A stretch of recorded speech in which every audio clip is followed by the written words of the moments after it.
أعوذ بالله من الشيطان الرجيم بسم الله الرحمن الرحيم وإذ أخذنا من النبيين ميثاقهم ومنك ومن نوح وإبراهيم وموسى وعيسى بن مريم وأخذنا منهم ميثاقا غليظا. سورة الأحزاب 7 نمبر آیات. په دې 7 نمبر آیات کې څلورم خطاب د نبی علیہ السلام ته او دې خطاب خلاصه دا ده چې الله تعالی د ټولو پیغمبرانو نه او نبی علیہ السلام ته فرمایي ستانه په خصوصا یو عهد غسته شوی دی. عهد او وعده دا ده چې د آسماني وحي په پوره تابعداري کې او پوره تابعداري ال کې دي چې تغه وحي ته خلکو ته هم رسي خپل دعوت هم جاری ساتي او په هغه صورت کې په وحي باندې صحیح عمل نشي کېدای چې کله پکې دعوت تی کټ شي خلکو ته نه رسي. دغه عهد د ټولو پیغمبرانو غسته شوی دی. الله تعالی فرمایي واذ اخذنا بهغه وخت چې موږ واخیستل من النبیین د ټولو پیغمبرانو میثاقهم کله کا وعده هغه وعده دا و چې د وحي باندې په پوره عمل کی ومنک واستانه هم ای پیغمبره د نبی رسول الله ذکر خصوصي سره و چې په نبیین کې خدا اسم داخلو خو خصوصي سره بیا ذکر چې ومنک واستانه هم ومن نوح عند نوح عليه السلام و ابراهيم و ابراهيم عليه السلام و موسى و موسى عليه السلام و عيسى ابن مريم و عيسى عليه السلام جزوی د مریم عليه السلام د دې پیغمبرانو ذکر په خصوص په خاص انداز باندې وکړو د عام ذکر کول نه ورست دغه د دې پیغمبرانو شان او مرتبه ته اشاره ده. د پیغمبرانو مرتبه کې ډېر ټول پیغمبرانو نه بلند ده او دغه بلند پیغمبرانو کې به ټول لوی مرتبه د نبی عليه السلام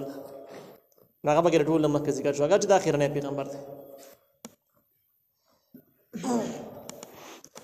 دا وعده څنګه وعده ولسه شي وعده دغه احادیث نه معلومیږي چې یو احد یو مضمون دا چې ته به د ټول وحي پورا اطاعت وکړي او د وحي اطاعت په صورت دا ده چې په خپل په عمل وکړي خلکو ته ورورسي. د دې سره په ځینو روایتو کې دا هم دي کوم چې مشکات شریف نقل کړی دي چې په دغه عهد کې دا مسله هم وجه تاسو پیغمبران مده یو بل سره مرسته کوي. یو بل سره مرسته دا ده چې کوم پیغمبر مخکې راشي او د رسنی پیغمبر پورا خبر ورکړي چې زمانه وروسته پلانکې پیغمبر را روان دي تاسو که زنومه نو تاسو به پیغمبر منئ تاسو خپل بچو نو سوته وصیتونه پرې دی پیغامونه به پرې دی دا پیغمبر راتلونکي تاسو به منئ. دغه هدایت به پیغمبرانو پرې خولل در روان پیغمبر د پاره دغه شان په ورستنو پیړو کې به څوک مسلمان او پیغمبر تایید به کړو او د مخکینی پیغمبرانو کې رزلونه په کې منکرمو نو ورستنو پیغمبرانو به خپل مدیان ته ویل چې ګور د مخکینی هم پیغمبران د بل څوک نه دي. د بده طریقه باندې یو سره مرسته شو امتیاز دا خبره به هم په دغه عهد کې موجود و دا عهد الله تعالی خستلو په یو روایت کې دا هم دي چې په دغه عهد کې دا مثلا و ټول ته د حکم او پیغام هم وجتا سبا نبی کریم صلی الله علیه وسلم پیغمبر منی او خاتم النبیین به منی اخیرنه پیغمبر به منی او ټول پیغمبران د خبره منلی و خپل امتون ته خبره امر کړو چې یا داسې پیغمبر را روان دي دا پیغمبر هم خدا به خاتم النبیین اخیره پیغمبر به اوس بل پیغمبر نه دا حد هم د ټول پیغمبرانو الله تعالی غستره چرته غستره نو په ازل کې غستره ازل کې یو میثاق یو عام میثاق د ټول خلکو نه غسته شوی دی. څومره انسانان چې قیامت پر راتلونکي رسوم جمع کې تر شوی ټول انسانانو نه روحاني او عهد غسته شو چې الله تعالی دوی مخاطب کړي و چې الست بربکم اساس رب یم کنه او د ټول خلکو روحاني اقرار کړي چې بالا ولی نظم رب یې د عام احد صرف د پیغمبرانو نه بلکې د هر چا نه واخسته شو. دویم خاص احد د صرف د پیغمبرانو نه واخسته شو بل چا نه واخسته شو. هغه خاص احد همدا حد چې کوم دي ذکر شوی دا د احد خلاصه شو. اصل کې د دې مضمون د ذکر کولو همدغه مقصد دی چې مخکې دا خبر روانه ده نبی علیہ السلام تعالی فرمایي چې وتبع ما یوحى الیک ای پیغمبر د هغه څه تابعداري کوي چې کوم څه درته وحی کیږي. یو مضمون دا دی چې صاحب الوحی له خپل وحی اطاعت پکار دی چې ته وحی کیږي او د خپل وحی په هدایت باندې پورا عمل کوي. او دویم غټ مضمون د دې صورت دا دی چې امتیان دي د خپل پیغمبر پوره پوره اطاعت وکړي او پیغمبر ته هغه شان چې الله تعالی ورکړل هغه تسلیم کړي. هغه مضمون مخکې داسې ذکر چې النبي اولا چې نبی د ټولو خلکو نه اولاد د دوی د نفسونو نه د دوی د مالونو د هر څه نه. نو په هغه ځای کې اشارتن دا مضمون ذکر شو چې امت به د خپل پیغمبر اطاعت کوي. نو دغه دواړو مضمونونو د مضبوطولو لپاره هم دا رستنی دوا آیاتونه ذکر شو چې وایي اذا اخذنا من النبیین میثاقهم. بده کې دا خبره ده چې صاحب الوحی له خپل وحی پوره اطاعت وکړ. او به دې نو رستا الله تعالی فرمایي چې ليسأل الصادقين عن صدقهم وعد للكافرين عذابا أليما. د دې لپاره چې تاسو وشي د رښتونو نه چې دغه پیغمبران دي عن صدقهم مبارک د رښتیا او د هغوی او تیار کړی د کافرانو لپاره عذاب دردناک. در آیات لفظي معنا ده. خلاصه دا د دومره لوی شان والا پیغمبران چې الله تعالی درولېګل او دومره لوی صفاتونو کاملو اخلاق او انسانیت سره سره د دې لپاره الله تعالی درلېګل د قیامت په ورځ به الله تعالی د دې امت نه تپوس کوي چې تا ته ما د هدایت لپاره دومره خو اخلاق او دومره اعلی شان ولا رښتونه خلک درولېګو هغه خبرم تاسو ونه منل هغه تاسو مسترد کړه اخر تاسو به د چا خبره منئ او بخپل وسوای د جهنم مستحق یې غنئ چې د څه کس خبرم تاسو نه منئ چا خبره به منئ چې د نبی علی السلام خبر تاسو مسترد کړي د نوح علی السلام د ابراهیم علی السلام د موسی علی السلام عیسی علی السلام د دوی دعوت هم تاسو قبول کړي نه یو دا مسترد شوی تاسو به نور څوک درځي دعوت بدرکې اس څوک هم نشي درتللی تاسو د جهنم مستحق نور خواري په تاسو نه د پکاته مطلب شي. نو دې آیات کې اشارتن د مضمون دی چې امتیانو له د خپل پیغمبرانو پوره پوره اطاعت پکار دي. نو الله تعالی فرمایي چې دغه پیغمبران هم دې لپاره ولېږل يسأل الصادقین دې لپاره چې الله تاسو کې د رښتونو خلقونه چې دغه پیغمبران دي عن صدقهم مبارک رښتیا او د حقیقت دغه د رښتیا پوره تحقیق وشي هغه نه بعد د نافرمانو د لپاره مسلسل الزام شي چې د دې خلکو تاسو ورینه منل. واعد للكافرين عذابا اليما او الله تعالی تیار کړی د کافرانو لپاره چې د خلک نه مانی د خلکو هدایت او تعلیمات باندې عمل نه کوي د مسترد کړي هغه د کافر وي. نو دغه نه منونکو خلکو لپاره منکرینو لپاره تیار کړی د عذابا الیما عذاب دردناک عذاب دی ورته. قرآن کې زی په زی باندې چې کوم عذابونو ذکر دی یو عذاب عظیم راضی زی په زی باندې یو عذاب الیم. عذاب عظیم او عالم دوه جهنمی عذابونه د ور ولا عذابونه دي خو دې کې لږ فرق شته. عذاب عظیم بده سي چې د بغوخه باندې به د ور اثرات لمبي په سر باندې اوختي غوخه به سوځيږي او په یو سکند کې به اویا سرمنی بدليږي جهنم کې. دا هم دردناک عذاب دی. لمبي به بر په سر باندې اوختي په دې لمبو کې به دې سيني نه. دا د خلکو سزاګانې د چې کم کافران دي د اسلام دشمنان دي مخالفین دي. خدا خلک د پیغمبر په زمانه کې موجود دي چې د پیغمبر مخالفت کړي دي او نه د خلک منافقین دي منافقین هم نه دي خو بس کافران دي. دغه عذاب چې کوم دی نو عذاب الیم دی دردناک عذاب. دردناک عذاب هغه ته وایي چې تا یو واضح وخت سره نو به د اړوکو کې د نور بلیږي نو هغه عذاب الیم دردناک عذاب او وجه د دې علیم دردناک دی وایي نو د دې نو مناسبت د دې وجه نه دی چې انسان د کله سزا ورکړي او د دې نه پوز زګینه وایي دا په تکلیف کې خدا کم په تکلیف کې او چې دل د اړوکو وخی دا بل شان په تکلیف کې دا خلک چې کوم دي د عذاب الیم دا هم په تکلیف کې بختي خو تکلیف به ډېر زیات ځکه چې په اړوکو کې به هم ور بلیږي نو ډېر خطرناک سزا وي. او دا ولني خلک چې کوم دي دا په تکلیف کې د جهنم ور ډېر بد شي دي خطرناک شي دي خدا به د وخت سره محدود اړوکو سره باندې د عذاب الیم دردناک عذاب د اړوکو کې چې ور بلیږي دا هغه خلک دي چې یې ښکارا په کار د خپل پیغمبرانو مخالفت کړل په دغه زمانه کې موجود دي او دشمنی وسر کړی دي او یا خلک د دغه زمانه کې نشته خدا منافقان دي په ښکارا مسلمانان دي د اسلام داوا لري د مسلمانانو منځ کې وسیږي د مسلمانانو د اجتماعي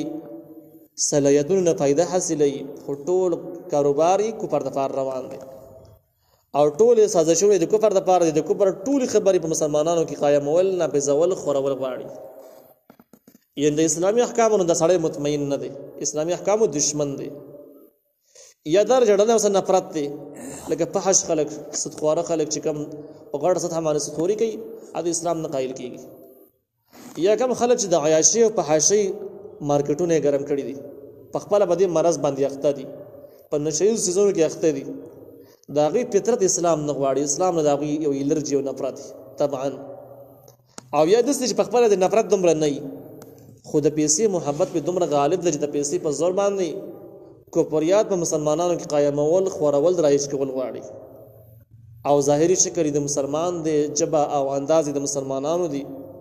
نو دې خلکو ته د اسلام نه سخت نقصان رسیږي په نسبت دغه کافرانو باندې چې کم کافرانو دي دشمنان دي خلری دي داخل کې نه دي زم مسلمانانو کمزوري او رازونه د دین د نه دي معلوم او داخلي انداز باندې کار نشي کولای دغه هم کافرانو د اسلام مخالف به یو دومره نقصان نشي کولای سمج داخلي منافق سمره نقصان کوي او دویم نمبر د مسلمانانو معاشره کې وسیږي دا باقاعده دینی مسائل اوري د مسلمانانو اخلاق دی مطالعه کړی دي کتابونه یې کتلې دي قران یې اوریدلې دي درسونه اوریدلې دي بیا هم د کار کوي نو سره د پوی نه دومره لوی جرم کوي د لیر لوی باغی لوی مجرم سړی دی دغه سزا مستحق دی چې اړو کې د نور بل شي نو دغه لپاره عذابا الیم ذکر کیږي نو د ذکر کسانو د لپاره الله تعالی تیار کړی دی عذابا الیم عذاب دردناک خطرناک عذاب په جهنم کې د دې ځکه نه پوري دغه مضمونونه او د خپل پیغمبر احترام او اطاعت په امت باندې لازم دی فرض دی او پیغمبرانو له خپل وحي پوره اطاعت لازمي او ضروری دی دغه دوه مسالو د ثابتولو د لپاره او زیات ترغیب ورکولو د لپاره د دې ځکه نه اخوا چې کم دینو یو بل مضمون شروع کیږي د احزاب په نوم باندې اصل کې صورت هم په دغه قانون باندې یادېږي چې کوم دا واقعه ورسره روانه ده احزاب دا جمع د حزب دا او د حزب چې کوم دا ډلې ته ویل کېږي جماعت ته ویل کېږي پارټۍ ته ویل کېږي نو نبی علیہ السلام د هجرت په 4م کال یا ځینو روایتو مطابق 5م کال باندې دا واقعه مخې ته راغله په اولنی کال باندې چې یو کال د هجرت پوره شو د بدر جنگ وشو په دویم کال باندې د احد جنگ وشو په دغه شان کې مسلسل په مسلمانانو باندې حمله جاری وي په 4م کال باندې احزاب راتلل احزاب هغه خلک د جبدي کې مختلف قومونه داخل دي د قریش هم پکې دي غطفان قبيله اورینه قبيله بنو قریظه او ټول شرارت چې و د بنو قریظه او بنو قریظه په ښکارا باندې يهوديانو د نبی عليه السلام سره موحده مدینه منوره کې دغه دوه ډلې وسیدلې بنو قریظه او بنو نذیر د يهوديانو دغه خاندانونه نو دوی د نبی عليه السلام سره موحده وجه ته زمون خلاف موږ سره بجنګونه نه کی او داغي په وځ کې به موږ تاسو سره دین سره مخالفت نه کوو سره دشمنانو سره موږ نه ودرېږو بزاله به شخصي ژوند تیرو نبی عليه السلام سره موحده وکړه خو دې خلکو ښکارا باندې نبی عليه السلام د حملو نه ځان بچ کو خو پټ خپل کار جاری سات کله چې بدر کې کافرانو ناکام شو احد کې ناکام شو مسلسل ناکامۍ سره مخامخ نو دې يهوديانو یو سازش جوړ کړ د ټول عرب راجمع کړل په دې ځل باندې ډېر قبایل سره رابطې ونیولې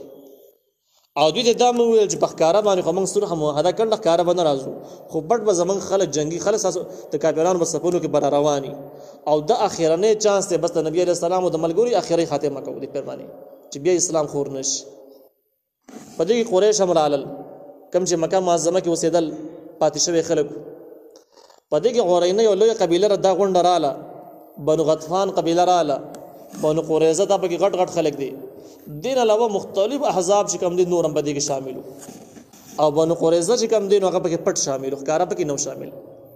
دا ټول احوال نبی عليه السلام تعالی د وحي په ذریعہ باندې خودلیو چې يهوديانو شرارت جوړ کړي دي دغه مسله به جوړيږي په دې احزابو کې د دوی تعداد چې کوم دي تاریخ د 12000 نواله د 15000 پورې تعداد نقل کړي دي دومره جنگي خلکو او د 12 نواله د 15000 جنگي خلک د دې سره اصلحي اسونه سامان جنگ پورا ورسره اس کمه وسره نو د دې په مقابل کې د مسلمانانو لخر جوړه 3000 او 3000 سره جنگي وسایل د نش برابر دا شان د موسم د یخنۍ و د جمی موسم سخت یخنۍ نو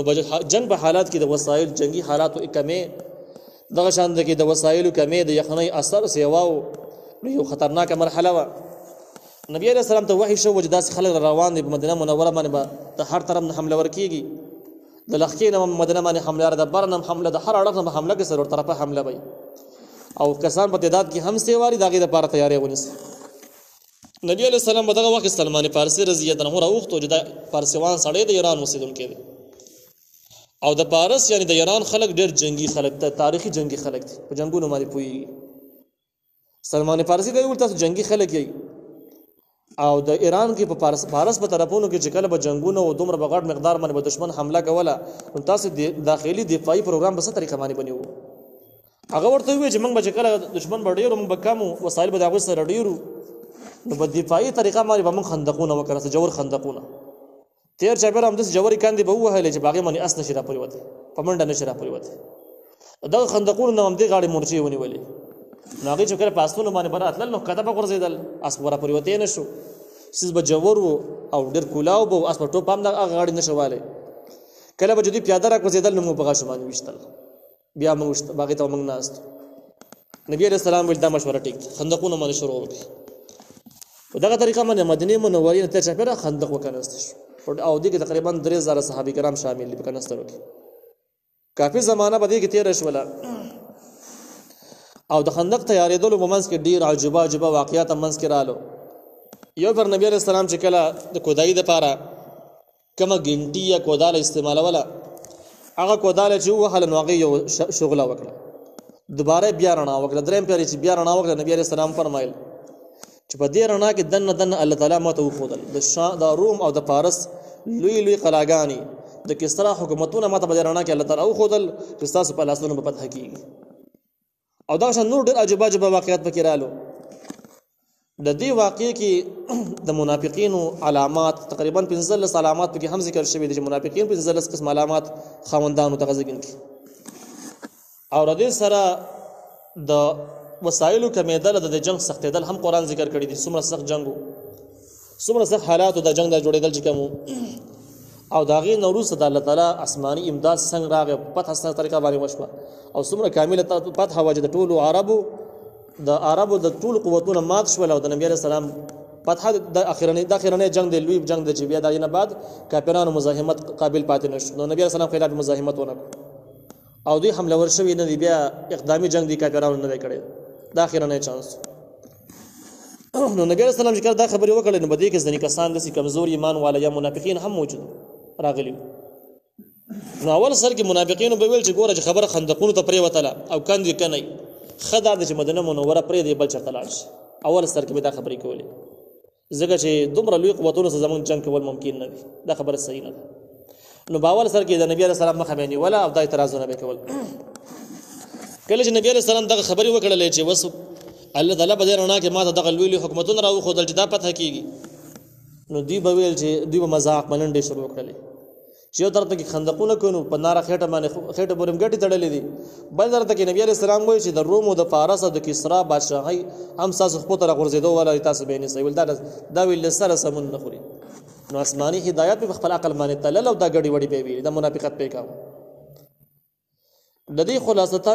مختصره واقعه داسې وه چې بیا دوی خندقونه وکنستل هغوی رال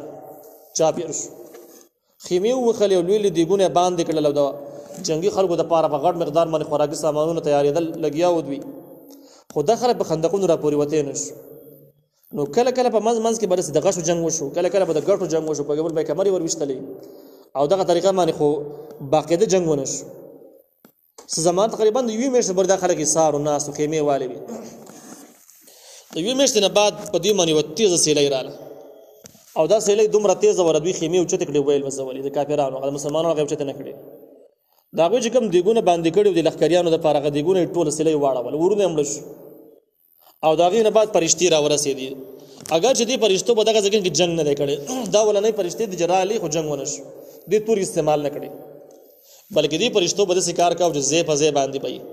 د کافرانو په ښو شکل راښکاره کېدي په انساني شکل کې په دې کې حذیفه رضی الله عنه فرمایي چې دا که فرشتې ما څو ځای لیدلې وي او په انساني شکل کې وي